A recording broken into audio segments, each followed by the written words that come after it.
I'm about to go check out this chapel in the hills, which is a like a Norwegian style chapel that looked really cool in the pictures built out here. So it's just like 12 minutes from downtown Rapid City, so I'm gonna go check that out. All right, check it out. So I'm here at the chapel, and first thing are these Viking rune stones, which are very cool. They're to commemorate Viking warriors who participated in Viking expeditions. It's very beautiful. It's interesting. It's a snake circling across.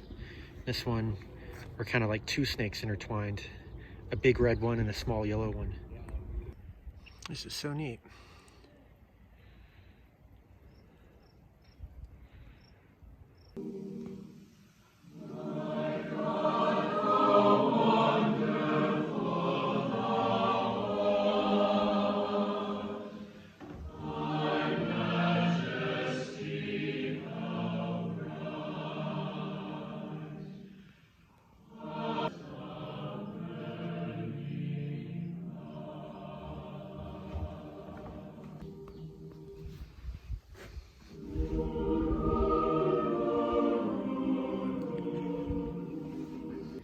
This is the leper's window. It was designed as a sliding door to allow the lepers to participate in the service so they didn't feel left out. So this church was modeled after a church built in Scandinavia in the 1100s.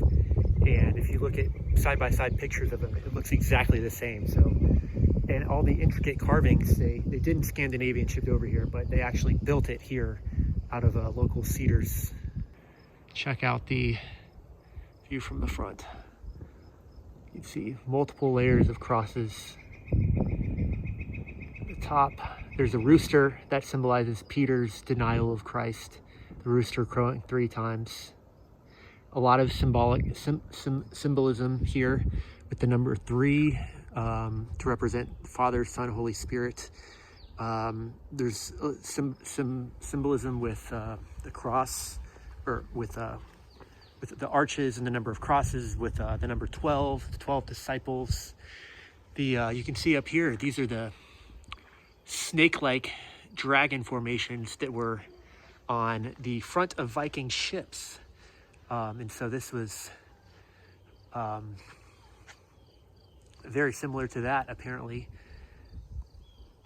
I guess the dragon is supposed to be his mouth pointing outward, and then that little, the little tip is supposed to be, that little tip right at the edge right there is like, I guess, fire breathing out of his mouth.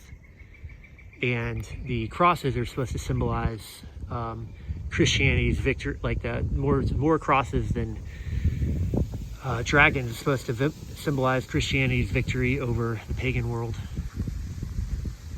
So I just did the prayer walk in the garden where they had a lot of statues and a little benediction prayer guide, and it was very nice, very peaceful. Here's a picture of the replica, or the original, I mean. It's called the famous Borgund Stavkirk in Norway. And this is the one here that I just went to. You can see very similar. Built in 1969, funded by this banker named Arnt Dahl. And he apparently did it as a dedication for his parents. Apparently a lot of Norwegians were up in this area in the Black Hills in Rapid City. And I guess they had the Norwegian descent, and he had a lot of money and wanted to do this. He was Lutheran, and to dedicate make it just a replica and make something very special. Check it out, look at all this old Norwegian stuff. Really cool dolls and spinning wheels, and man, it feels like I'm really back in some Norwegian place 150 years ago. Check out this beautiful lake right outside of the chapel in the hills. Man, I could just come here, read a book, hang out all day.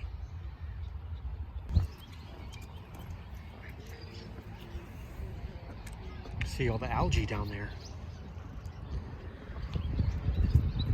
Really neat. Got it just below the surface. Welcome to Gazebo Island, an island with just a gazebo and geese. Man, how sick would it be to live in that house? Look at that. Glass windows, very wide views, this gorgeous lake. That'd be pretty cool. Don't you think, Bo? Just look at this sweet view of these storm clouds in the background of out of Rapid City. It's beautiful, man. All right, so I just stopped at the Wall Drug. It's a town called Wall, and it's their drugstore. There are a ridiculous amount of billboards for this place driving on I-90. Apparently they do them from like hundreds of miles away. It's just a tiny little town, but the drugstore looks kind of cool. The guy at the church on the hill told me to come here too, so about to go check it out. Here it is, Wall Drugstore.